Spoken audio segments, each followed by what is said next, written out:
So I realize that I'm really behind on this whole Logan Paul, Jake Paul thing that's going on. I know that their beef is kind of squashed. Still not fully convinced that it wasn't just a publicity stunt, considering the fact that they had a full song and music video produced within like 4 days of their beef being started.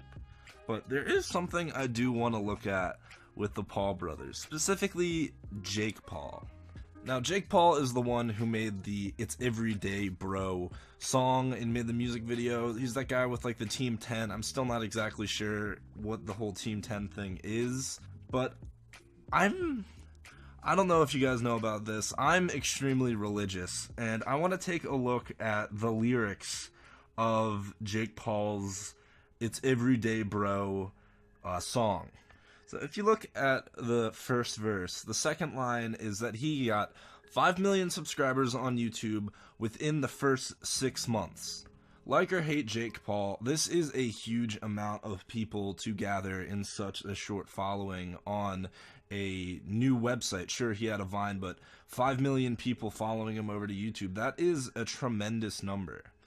Now, if we go to another verse, he talks about how people were talking shit to him on Twitter, but I'm assuming a female still hit him up at 4:52 in the morning, and that he has the text to prove it. Now, many people thought this was a dig at, I'm assuming his ex-girlfriend, Alyssa Violet, but there's something deeper that we can definitely dive in with that. So it's weird that he picked the time 4:52 to be exact.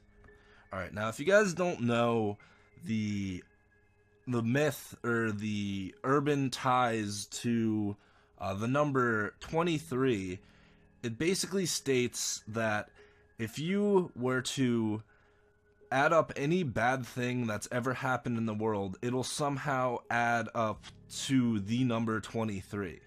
This may be a poor example, but if you guys don't understand what I'm trying to say, if you take 9/11 for example, 9/11 happened on September 11th, 2001.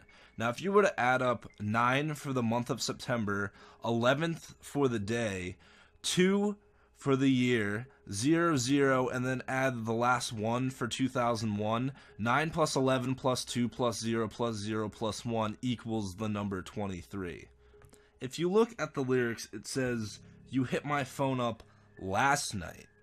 So if you take 4 and then times that by 5, and then add the 2 for the second minute of the 52, you get the number 22.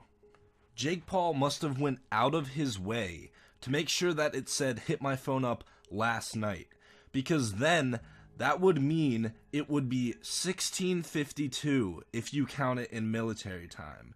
And let's do the math. 16 plus 5 equals 21 plus 2 equals 23, meaning that Jake Paul explicitly made that number, that being the time that someone hit his phone up, so that it would add up to the number 23. Just another hidden message hidden within this song. Another thing people usually get slipped up on is the fact that he said, "And I just dropped some new merch, and it's selling like a god church." Many people don't understand what he's supposed to be even saying here. A lot of people think it's because a lot of people go to church and a lot of people are sold on the idea of religion. But this lyric can actually be traced back to a dark time in America's past. So if you guys don't know anything about the Salem witches inside of America, basically it was a time in Salem, Massachusetts, where they would go out on witch hunts because many people believed that there were witches that were causing bad things to happen to the town. And what people actually referred to these witches as doing is selling out God through the church, and that they were trying to convert people to worship Satan by giving people money outside of churches. And then they would take the people into the woods and either use them as human sacrifices, or they would convert them to worshiping Satan instead of God. So basically, these lyrics aren't just something botched that Jake couldn't think of anything else to write. It was created based on the Salem witch trials, and it's referring to the witches who would basically buy and sell humans in exchange for eternal life with their lord, Satan. Jake then also refers to the fact that he is originally from Ohio. Now, Ohio has a lot of weird history, especially with satanic worship. Now, Jake Paul is originally from Cleveland, Ohio. Now, another popular, and one of the only other popular cities inside of Ohio, is Cincinnati. Now, the distance between Cincinnati and Cleveland is actually 249.8 miles, and if you add that up, 2 plus 4 plus 9 plus 8 equals 23. And one of the very popular attractions with Satanists, or just people who are looking for like an urban adventure, is the satanic site of Satan's Hollow inside of Cincinnati. You guys can look it up for yourselves, but basically Satan Hollow is this place tucked inside woods in Ohio, and it's believed to be a portal to hell. Now, I really don't have any reason to be bringing up Satan's Hollow and Cleveland and Cincinnati just off the top of my head. There really isn't that much of a connection until you look at the next lyrics. He then says, "The tattoo just for fun." And from here, I want to go to another verse that everyone's been tripped up about. They don't know the actual lyrics of. It's by Nick Crompton, and it's when he says, "Yes, I can rap. No, I'm not from Compton. England is my city." Now, a lot of people were very confused at why he was saying England is my city, for the obvious reason that England is a country and England, isn't a city. He was just fishing for lyrics, but it actually goes deeper than that.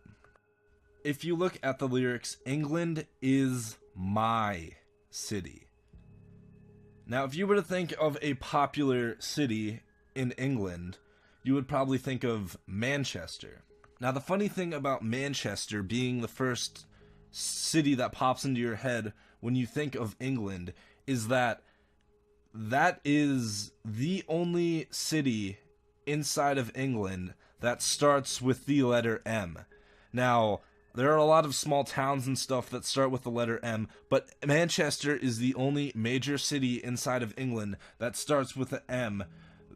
Probably the reason that Nick Crompton put so much emphasis on the "my" portion. Now, you guys might just be thinking I'm going off on a tangent because I've run out of things to talk about, but we've already said that he emphasized the "ma" sound when he said England to make you think of Manchester. And what does Manchester have to do with anything? Let's go back to the lyrics, "The tattoo's just for fun." If you look at Manchester things to do, a very popular tattoo parlor comes up, and the name of that tattoo parlor is called Satan's Hollow, the same exact name as the Gate to Hell located in Cincinnati. Now, I could break this video down 1,000 more times for you guys, but I feel like there really won't be that many people who are seeing the parallels between this, so I'm just going to play one last portion of the song for you. Listen to the lyrics, and then I'm going to just play them backwards, and I want you to hear the secret message hidden inside of it. Every day, bro. It's every day, bro. It's every day, bro. I said it's every day, bro. You're vested, it's our man. You're vested. Morbid, you're vested. Morbid, you're vested. If you guys weren't convinced before watching this video, I believe that there is a lot of evidence and proof that shows that Jake Paul wrote this song. It was terrible, but he has an allegiance of followers. He has, like he said, 5 million people that have followed him within the first 6 months of him making content on YouTube. And why is it that he was able to build such a clique and large following so fast? It's because Jake Paul has an allegiance to Satan. Jake Paul is just one of Satan's pawns that he is using to try to convert kids to worshiping himself. I really hope that this video opens a lot of people's eyes and shows the parallels between Jake Paul and other people who are, used and controlled by Satan to gain power within the world. Thank you guys so much for watching, and like I said, I hope this opens some people's eyes. Until next time, guys, I'll see you in my next video.